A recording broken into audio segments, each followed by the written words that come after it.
Good afternoon, and thank you very, very much.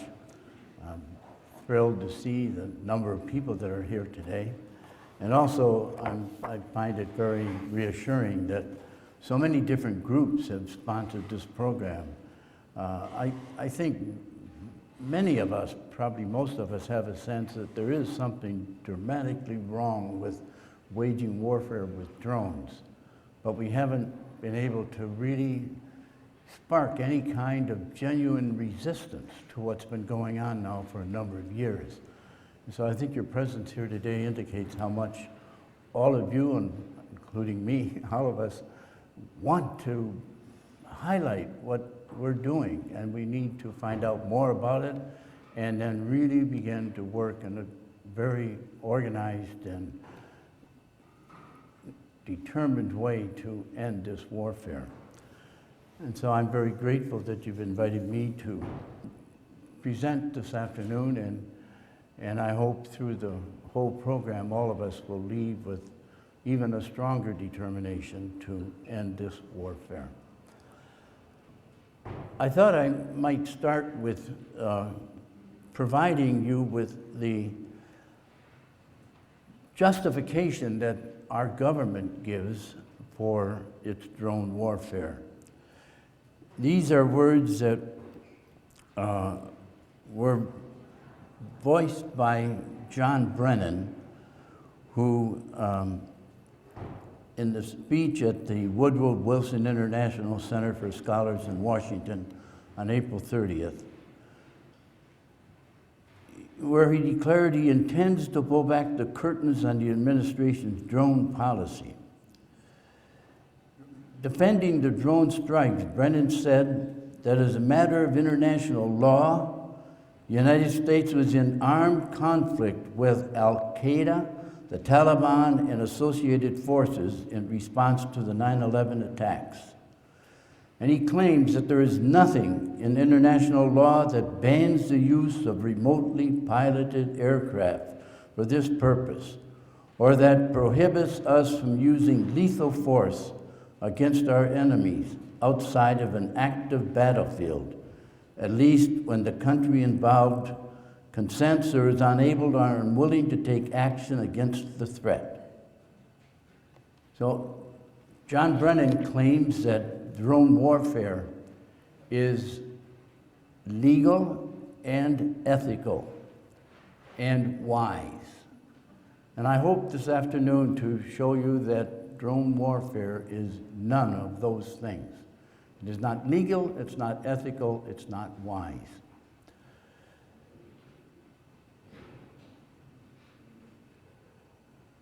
His idea that drone warfare is legal, he says, is in response to the fact that we are at war, he says.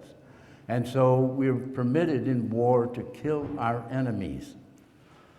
He also indicates that it's wise because we are not in danger of losing our own troops. We can wage this warfare in a way that makes it very safe for us and for our people. But if we take a few moments to really look at what our Christian background, our Christian message, and the teachings of the church say, I think we'll be convinced that drone warfare, as all warfare, must be condemned. And I suggest that we might even start, because I'm sure many of you have looked to the Sunday scriptures of tomorrow. And if we start with the scriptures, tomorrow's verses from the Gospel of Mark are our Gospel of Matthew, are very, very directly speaking to this topic. I often wonder why we as Christians fail to truly accept these teachings that are so clear in the message of Jesus. If you put tomorrow's Sunday scripture lessons in the context of the last couple of weeks, you'll remember that 3 weeks ago we began to hear the Sermon on the Mount, Blessed are those who hunger and thirst for justice. Blessed are the peacemakers. Blessed are those who show mercy. Blessed are those who are poor. All of those Beatitudes really sum up the message of the values of Jesus. And as we go along in that Sermon on the Mount tomorrow, where Jesus has called us to change our lives, to be converted, we hear what is the most dramatic conversion that we're called to achieve. Last Sunday, Jesus said in the gospel, I have come not to abolish the law, but to fulfill it. And so in the passage for tomorrow, you will hear Jesus say, you have heard that it was said of old, thou shalt not kill. I say to you, you must not even be angry with your brother or sister. And even if you're going to worship, offer your gift at the altar, there you remember that your brother or sister has something against you. Leave your gift. Go first and be reconciled. Only then come and offer your gift. In other words, Jesus is saying, certainly thou shalt not kill is God's command, but we must go even further, get at the root causes of killing, the anger and the spirit of vengeance that brings it about. And most of the time we would think, well, what's more important than to worship God? But Jesus says, it's useless to go to the altar with your gift if your brother or sister has something against you. You must go first and be reconciled. Only then come and offer your gift. But Jesus goes further.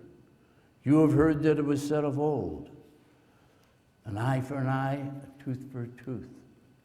But I say to you, do not offer the wicked person any violent resistance. On the contrary, if someone wants you or strikes you on the right cheek, turn the other cheek. If someone wants your coat, give them your cloak also. If someone wants you to go 1 mile, go 2 miles. What Jesus is saying is that you don't resist violence with violence. You resist violence with ways of turning away that violence, making it impossible for the violence to hurt you. You return violence with act of love. But then finally Jesus said, you've heard that it was said of old, love your neighbor, hate your enemy. I say to you, love your enemy. Do good to those who hurt you. Return good for evil. It's so clear that the value system of Jesus absolutely excludes the use of violence for any reason whatsoever. A scripture scholar, John McKenzie, has summed this up in one of his books on the scriptures, where he says, if Jesus did not reject violence for any reason whatsoever, we know nothing about Jesus. In other words, it's so clear. If Jesus did not reject violence for any reason whatsoever, we may as well say we don't know who Jesus is, what he stands for, what he teaches. And John McKenzie goes on to say, Jesus taught us how to die, not how to kill. He taught us how to die. Even while being executed, he was reaching out in love, forgiving those who were perpetrating that horror, that crime. Jesus taught us how to die, not how to kill. And in the very beginning of the church, for 400 years, the community of disciples of Jesus accepted that teaching, lived according to that teaching. There are examples after examples of people, once they're baptized, they understand no longer violence. This was the way the early Christian community lived. And it wasn't until the 5th century when Augustine began to develop a different kind of theology about war. But even if we follow this theology, and especially if we follow the teachings of the church, evolving from that theology down into modern times, we will find that our church also is re-emphasizing the teachings of Jesus at the beginning of our Christian era.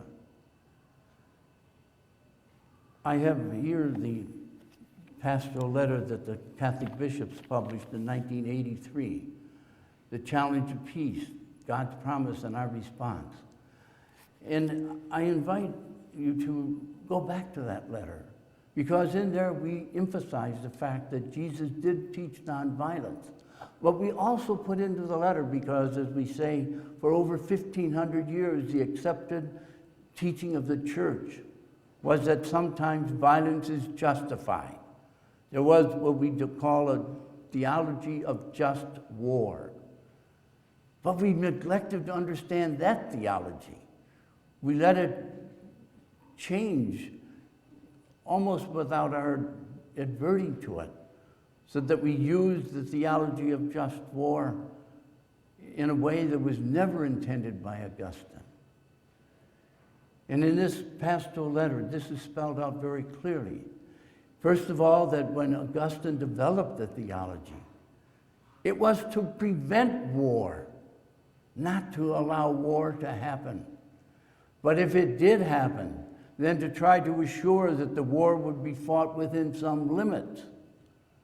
See, none of this is true any longer. We don't use this theology to prevent war. And we don't pay attention to the limits that if we go to war must be imposed. First of all, as this document brings out, both theologies, theology of nonviolence, theology of just war, start from the same point, and that is that Jesus rejected violence. And so we must always, if we're not going to follow the way of Jesus with complete nonviolence, we must start with that understanding that he did reject violence. And so that if we're going to try to justify violence, justify a war, we must first of all presume that the nonviolence of Jesus must be followed.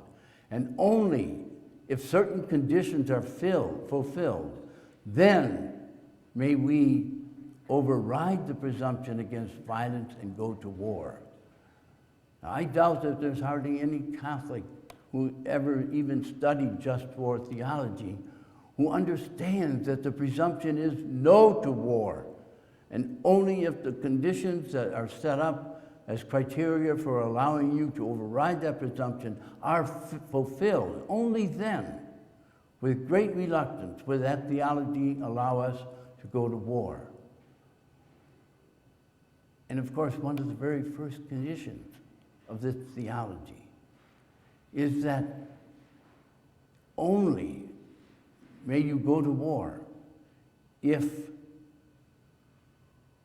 you are under imminent attack. What we're doing now is something totally new from what Augustine taught. We're using our drones in a preemptive war.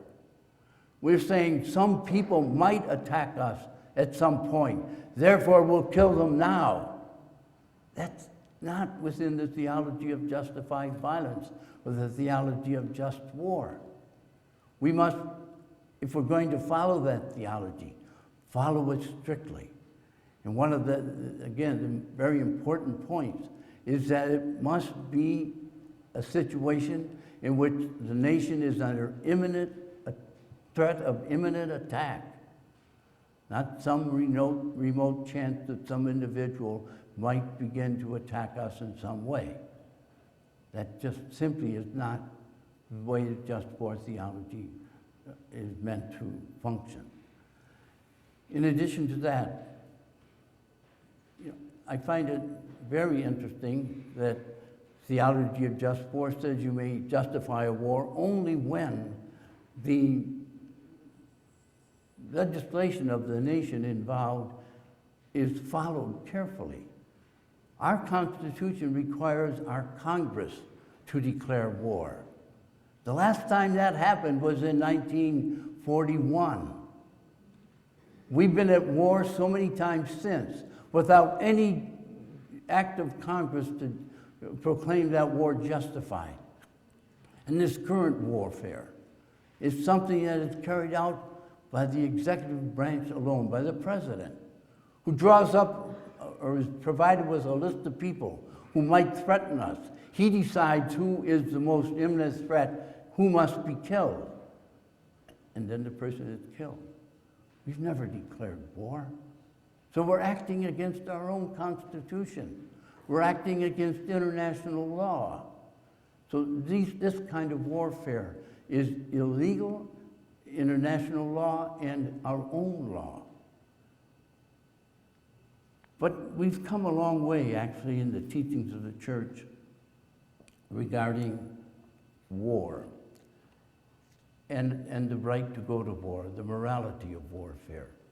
If we begin to look at what's happened in our modern era, after World War II, we will discover that Catholic teaching is very clear and that it absolutely rules out the kind of warfare that we're waging right now. It started in 1963 with Pope John XXIII in an encyclical letter that caught the attention of the whole world at the time, Pacem in Terris, peace on earth. And this is a pastoral letter, or an encyclical letter, that is clear Catholic teaching. And it calls for diplomacy, dialogue, the building up of a community of nations so that warfare may always be excluded.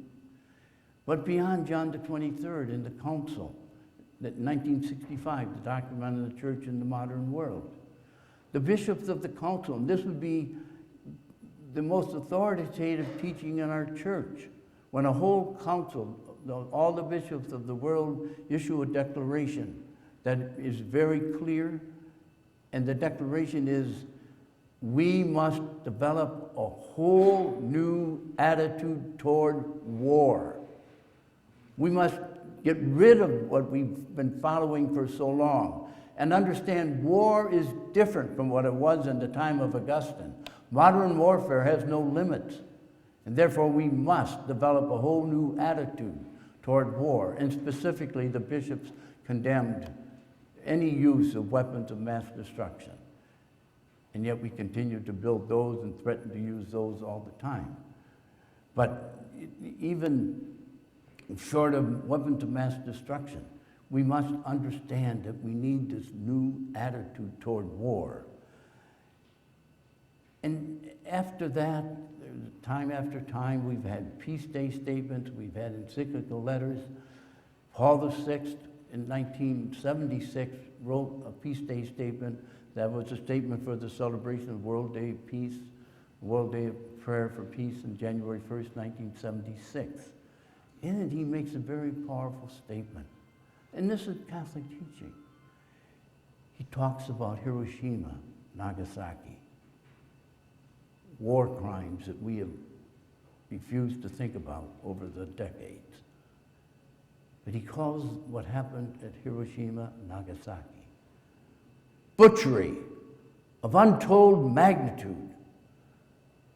And if you've ever seen pictures of what happened at Hiroshima or Nagasaki, you realize that the utter destruction of human life, of whole cities, with one bomb,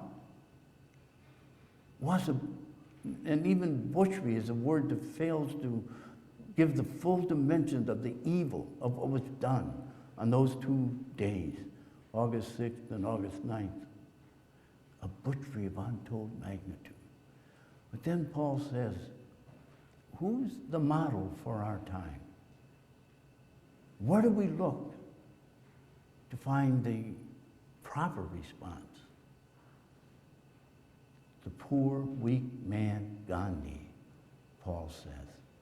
How extraordinary that the Bishop of Rome, the head of the Roman Catholic Church, holds up for our model in a time of such violence, the one who showed us the way of nonviolence, the way of active love, to bring about dramatic change and to end violence. There are statements after statements and documents after documents, but the final one I want to mention that I think makes it so clear that warfare, and certainly this drone warfare that we're talking about, cannot be justified. In 1991, March of that year, we had just been engaged in the first Iraq war from January 16th of 91 until the first week of March, when after the first 6 weeks of bombing, then 6 weeks of ground warfare, Iraq surrendered and we stopped. It was within a week of that that Pope John Paul II published this encyclical letter called Centesimus Annus. And it's a letter that celebrates 100 years of Catholic social teaching, Catholic teachings about justice, Catholic teaching about war and peace. The 100th year letter, he calls it. And in that letter, John Paul makes a very clear, unambiguous statement against war. He says, I myself, on the occasion of the recent tragic war in the Persian Gulf, repeated the cry, never again war, no, never again war. He repeated the cry. Where did that cry first, where did we first hear it? It was Paul VI, actually, in October 1965, before the United Nations, when he spoke there, the first time the Bishop of Rome spoke before the whole assembly of the nations of the world. And Paul, he was very emotional, with tears in his eyes. He pleaded with all the nations of the war, no to war, never again war. Now John Paul II repeats that cry, and then he goes on to say, because war destroys the lives of innocent people, throws into upheaval the lives of those who do the killing, and then always leaves behind a trail of hatred and resentment that make it all the more difficult to resolve the very problems that provoke the war. I don't think you can find a more complete condemnation of war than those words of John Paul II. And to give us the guidance on how we must respond to our current warfare. Never again war.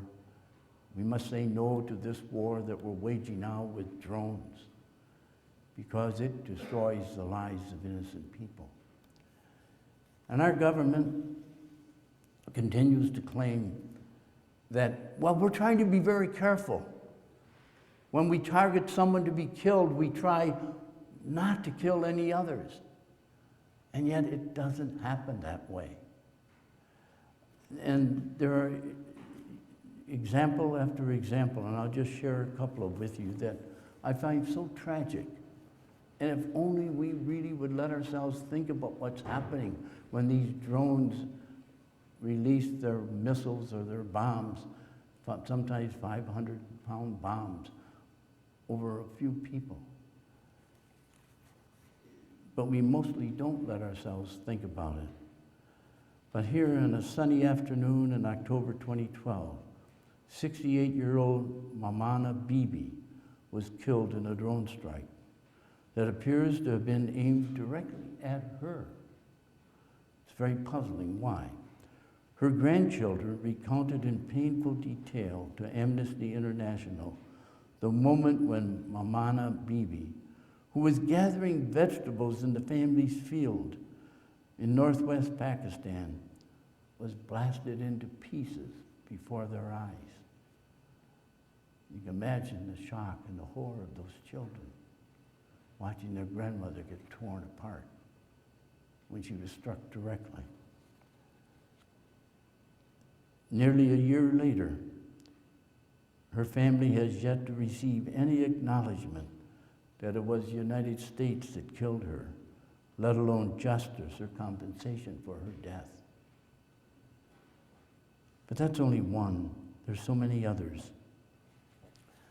On the evening of August 29th, 2012, 5 men gathered in a grove of date planes behind the local mosque in a village in southeast Yemen. Moments later, U.S. remotely piloted aircraft, commonly known as drones, launched 3 Hellfire missiles at the group. The strike killed 4 of the men instantly, hurling their body parts across the grounds. The blast of a 4th missile hit the 5th man as he tried to crawl away, pinning him lifeless to a wall. And this was a tragic error because, in fact, the people killed were 3 leaders in Pakistan who were trying to meet with the Taliban to resolve the conflict within their own country. And our nation killed all of them and ended that effort to bring about a peaceful solution to end the Taliban's atrocities in the country of Pakistan.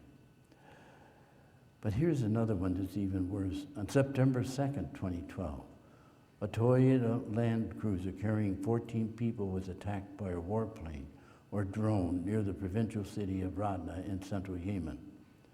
The strike by a missile or a bomb killed 12 passengers, including 3 children and a pregnant woman. A 13th passenger and the driver were severely burned but survived.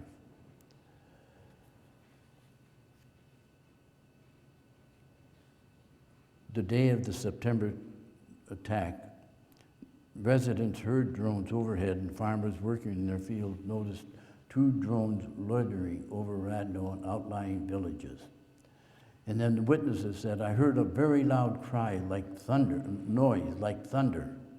A farmer who was working in his field, 2 kilometers from the attack.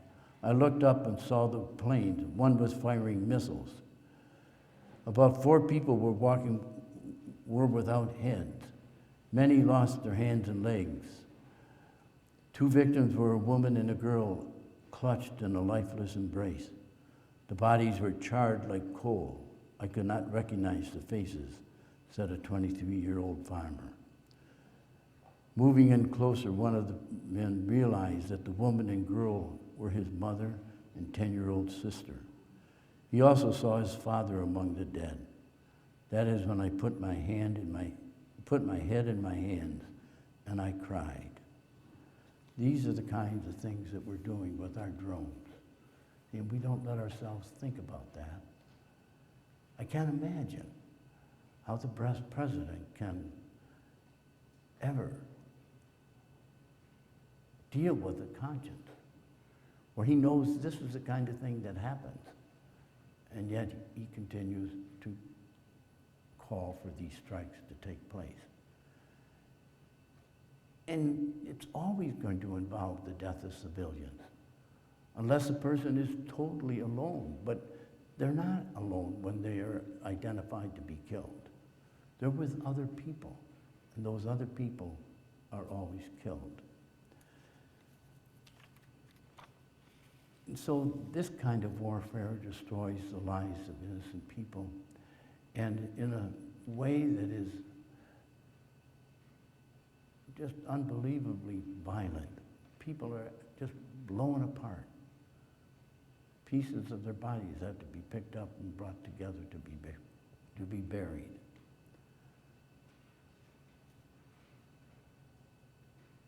Our newspapers never write about that. You don't see that on your evening news. They don't want us to think about it because it's too horrific. And if we really thought about it, we have to be opposed to this kind of warfare. But this warfare also throws into upheaval the lives of those who do the killing. Quite a while ago, I came across an article where John McCain is quoted about his own participation in war when he sets forth how he could bring himself to kill. He says, "I hated my enemies even before they shot my plane down. I hated them because hate sustained me in my devotion to their complete destruction and helped me overcome the virtuous human impulse to recoil in disgust from what had to be done by my hand. And that's true of anyone who kills in war. It has to be. It goes against our humanness to kill someone until you learn to hate, and then that allows you to kill. But think what that does to the person who's doing the killing. We're made in the image of God. God is love. We're made as human beings who are called to love and to be loved. The only way we come to full humanness is through love. So when we learn to hate and to kill, we're destroying our own humanness. We're bound to throw our lives into upheaval. And the Vietnam War did that to many, many of our troops. And the Iraq wars and the war we're engaged in with drones will do the same thing. You learn to hate in order to kill. You destroy yourself, so you throw your own life into upheaval. In drone warfare, there seems to me a somewhat different kind of how it throws your life into upheaval.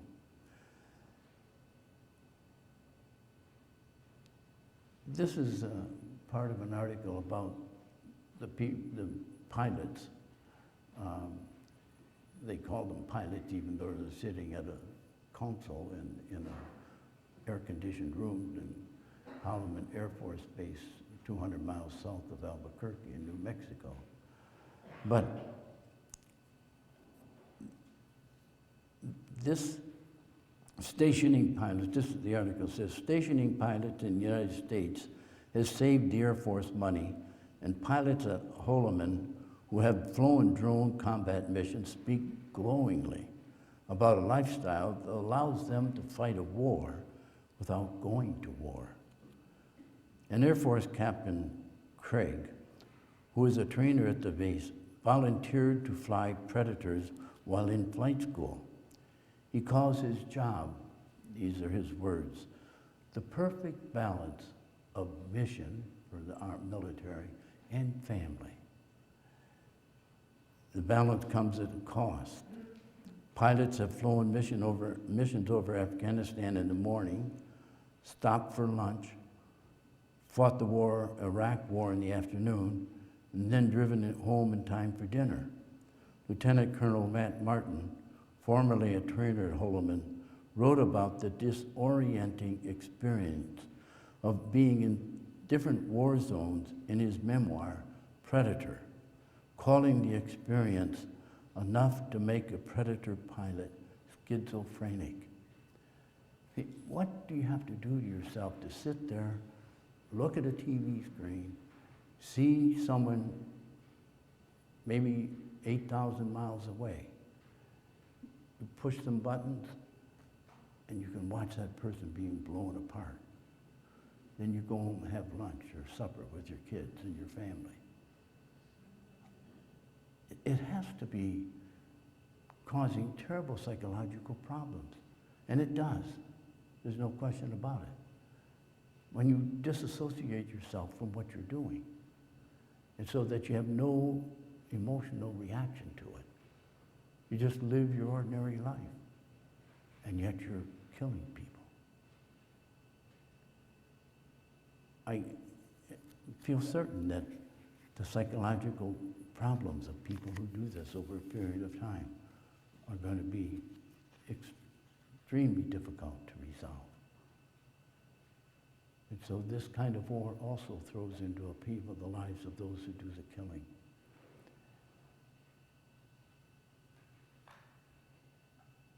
John Brennan said that this is a very wise way to wage war because it doesn't, in a sense, cost us anything. And yet, the third thing Pope John Paul II said about war, how it always leaves behind a trail of hatred and resentment to make it all the more difficult to resolve the problems that provoke the war. Is there any doubt that we're exploding these missiles and bombs through drones, that people will come to hate us? Watching their families being blown apart, living under the constant threat. They hear these drones flying all the time, never knowing when one of them might release a missile that will kill them. It's bound to create hatred for us and a desire to do something about it, to get even. We're not bringing peace through drone warfare. It's impossible to bring peace through this kind of violence that is destroying the lives of so many innocent people. And so for all of the reasons that Pope John Paul II offers, it's very clear. We must say no to war. We must say no to this drone warfare. And we can never think of it as legal or morally acceptable.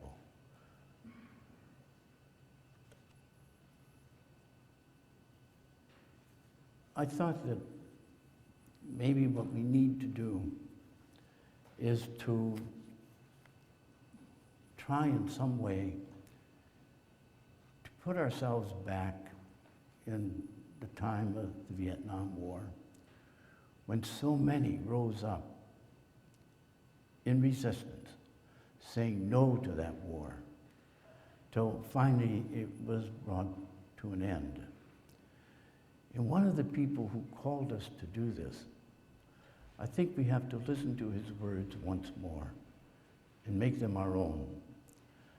And I'm talking about Dr. Martin Luther King, Jr., who, in a very well-known speech,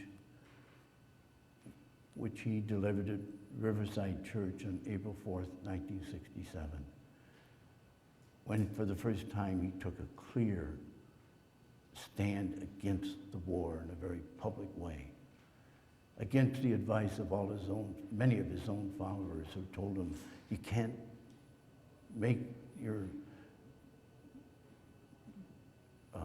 campaign for justice for black people into a campaign against the war. It will destroy your ability to bring about change and segregation and violence against black people. But Dr. King had developed a deeper wisdom, because, as he says, after I walked among the desperate, rejected, and angry young men in Chicago, and I have told them that Molotov cocktails and rifles would not solve their problems. And then they asked if our own nation wasn't using massive doses of violence to solve its problems, to bring about the changes it wanted. Their questions hit home, and I knew that I could never again raise my voice against the violence of the oppressed and the ghettos without having first spoken clearly to the greatest purveyor of violence in the world today, my own government. And he did begin to speak out against that greatest purveyor of violence in the world. And a year later, on the April 4th, 1968, he was shot to death. He paid a high price for crying out against the violence of his own government. I'm sure none of us will ever pay that price, but I hope we will follow the example of Dr. King. Become angry about what our government is doing. Reject it for the moral atrocity that it is. And speak out strongly, with determination, against this greatest purveyor of violence in our world today, our own government. Thank you.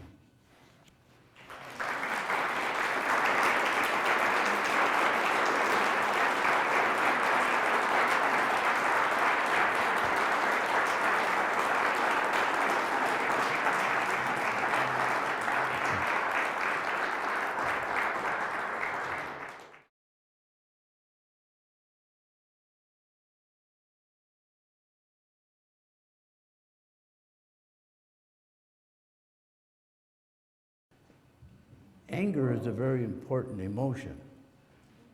And it's not wrong to be angry. Jesus showed us that clearly. He got angry against the injustice of people buying and selling in the temple, making money off of the poor who had to pay for the animals they were going to sacrifice. He got angry because that was an injustice. And so he, as you know in the gospel, he knocked over the tables of the buyers and sellers and said, "Don't make the house of God a den of thieves." He was angry.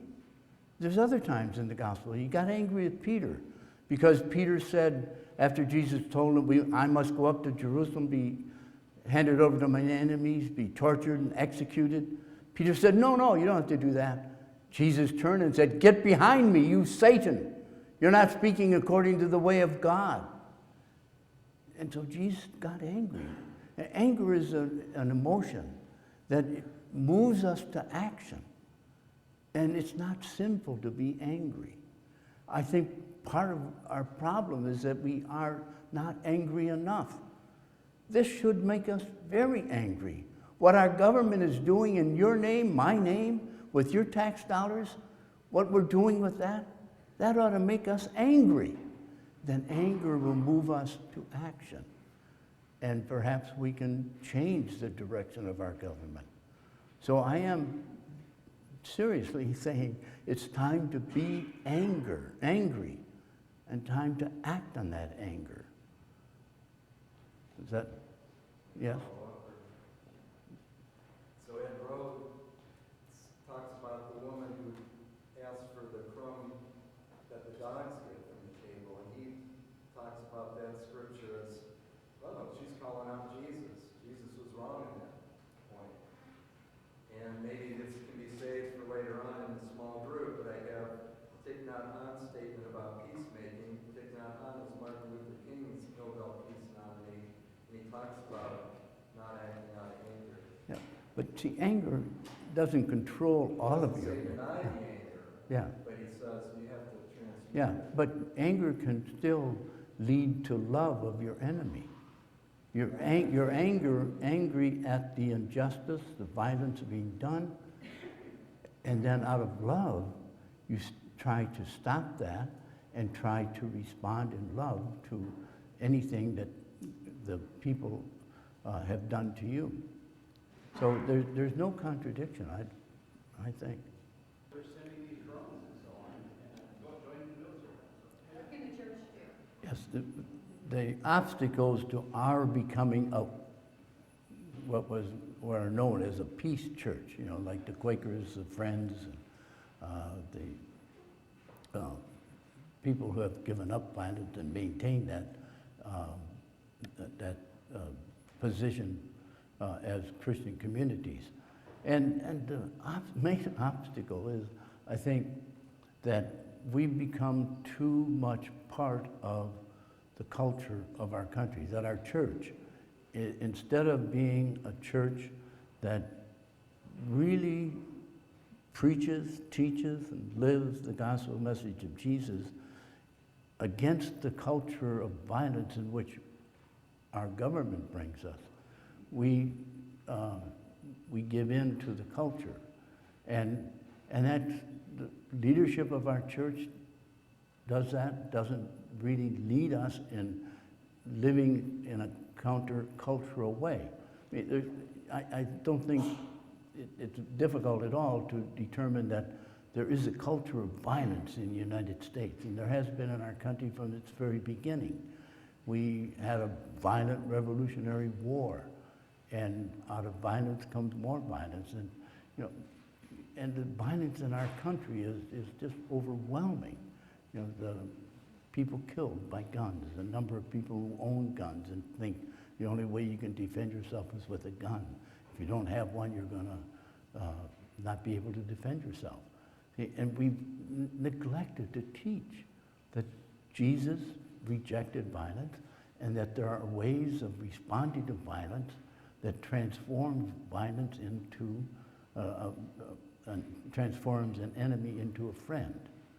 This is what Martin Luther King did instead of a violent revolution. Nelson Mandela in South Africa had been committed to violence, but during his years in jails, he underwent a conversion. He came out of jail determined, as he put it, I have to struggle for the freedom of the oppressor and the oppressed. In other words, for the whites as much as for the blacks. And that's what he did, and brought about the ending of apartheid in South Africa, which was a revolutionary change, but it was done without violence. But we have failed in our church in this country, in spite of something like that document, Challenge of Peace, which the bishops published in 1983, we have failed to teach it. And if we really taught that document, then we could, and I think would, become a peace church. But we don't seem to be interested in questions. The official teachers of our church in this country, in the questions of war and peace. They get hardly any attention whatsoever. Ms. Branch, how do we respond, or how do you respond? As far as we know, there's been no act of drone warfare that has prevented an act against us. You can't, maybe people are trying to threaten us, but there are other ways to respond rather than to respond immediately with violence. And that's what we have to search out, is the ways to wage peace. But we're far too quick to wage war. Back in 1961, John Kennedy, the first time he spoke before the United Nations, declared that because we're in a moment of great danger when our whole world could be blown up in minutes, he said, I reject an arms race with the Soviet Union. I intend to wage a peace race, step by step. And so he began to do that, and I could outline the ways that he did it over the 3.5 years he was president. But that all ended when he was killed. See, but that's what we need to do, is to find ways to wage peace, not to wage war. And there's no guarantee that we'll always be successful. But that's part of what it means to follow Jesus, that sometimes you go through death to new life. Can you comment on that phrase, vengeance? Yes. Often, people say, like, we should use warfare in Syria to stop what's happening there. Or perhaps we should go into Ukraine now, try to stop what's happening there. But we're not capable of doing that as a nation or as an... Yes, we're not capable of doing that as a nation or as individuals. We can't bring about the resolution of every conflict in the world, especially we can't do it through violence. I remember one of the times I was in Iraq during that first Persian Gulf War, and during the 12.5 years of the sanctions period. I was visiting with a Dominican priest, Iraqi, born there in Baghdad, lived there all his life. And he was very angry at the United States because he said, you're so impatient. You want everything to happen right away, so you go to war. Now you've made everything worse in this country than it ever was. We would bring about the change that's necessary from within our country. But we can't do it if you're bombing and killing us and trying to overthrow what you think is a wrong dictatorship. It's up to us to do it. And he took responsibility and said, the Iraqi people have done it before, we can do it again. But we can't do it through this kind of warfare. And I think that would be true of most of the situations in the world. We can send in peacemaking teams, and we can have try to intervene in a non-violent way between warring parties. But to bring in further violence doesn't bring peace. It always leaves behind a trail of hatred and resentment.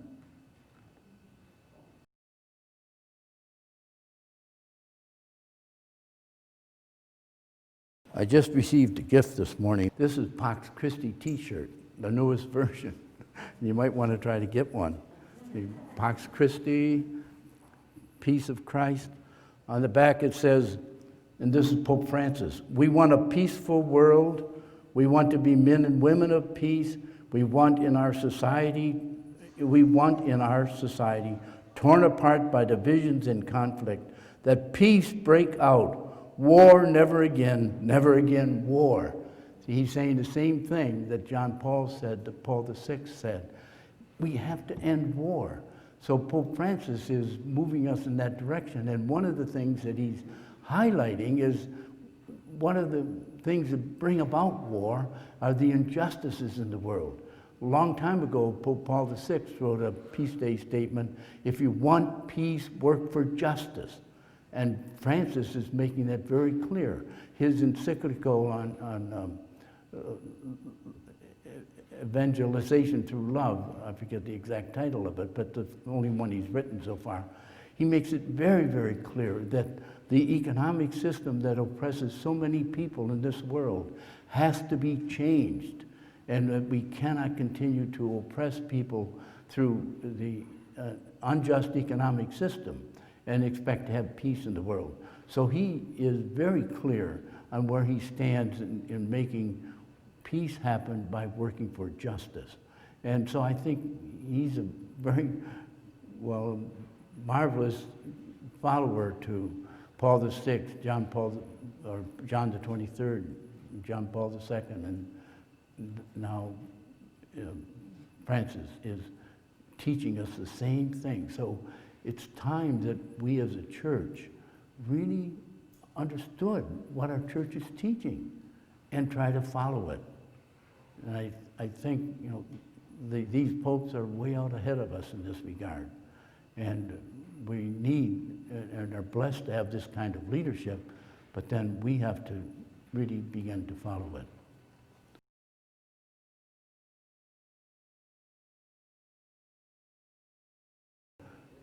It is our tax dollars, to a very large extent, that is funding the Israeli military. And we seem to do that year after year after year without any questions about whether we should do it or not. But our political leaders continue to do it, partly because there's not enough protest from us demanding a change in policy. Now, actually, under President Obama and Secretary of State Kerry, we've begun negotiations again to resolve the Palestinian-Israeli conflict. And Secretary Kerry is very shortly going to provide what they call a framework for discussion that would bring about peace between the Israelis and the Palestinians. And they have to make that happen. We can offer support and direction and guidance, but also influence it because of our heavy economic involvement in the whole situation. And so right now there is maybe, we're closer to at least bringing about working for a diplomatic solution that we have been in a long time. There have been no negotiations during the first 4 years of President Obama. Now at least he's really pushing in this other direction. And it could happen, but we have to give it a lot of support. Probably most of us are close to feeling hopeless, just like you said. And yet we can't let that sense of hopelessness take us over. I mean, our whole Christian faith is based on going through suffering and death to new life. And if we really nurture that faith within ourselves and understand that, yes, we have to give up some of our comforts and some of our wealth and prosperity and so on, and risk a little bit by getting angry, speaking out against the government, and trying to develop a movement in that direction that would bring about change. No guarantee that it will ever work, but if we don't at least make the effort, then we have failed ourselves. We haven't been defeated, we've given up. And I don't think we can possibly do that and be committed to the message of Jesus, knowing that peace is not going to happen easily.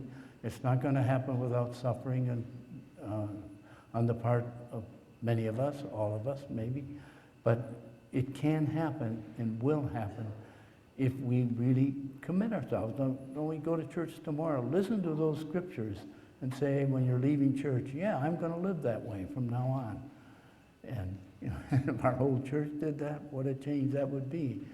But we've heard those scriptures every 3 years now since the Second Vatican Council, and it doesn't seem to have penetrated very much. Maybe this time it will. But again, we just can't allow ourselves that sort of what I would call kind of a luxury of hopelessness. We need to keep on stirring up our determination to work to bring about the change that is possible. You did mention the military-industrial, and now people add congressional complex that is so committed to war-making and to profits from war-making. That's the obstacle. And we have to begin to dismantle that military-industrial congressional complex. And just as a final thing, if you haven't been aware of it, there is a book about the killing of President Kennedy that its main thesis is that his death was brought about by the military-industrial complex back in 1963. And the book is called The Unspeakable Truth: Why President Kennedy Was Killed, and Why It's Important for You to Know It. It's written by James Douglas. There's an article in Rolling Stones magazine, currently or very recently, written by Robert Kennedy Jr., in which he speaks about this book and, in a sense, almost affirms that's why my uncle was killed, later why his father was killed, because they were threatening to make peace happen. And those who profit from war don't want that. And so it's good to know who or what the obstacles are, and that's a huge obstacle. And if they'll kill the president to prevent it being dismantled, well, it may take some suffering on our part to make it happen. So again, we can't have the luxury of hopelessness. We must not let go of our determination and our sense of hope. We can make peace happen. So again, thank you.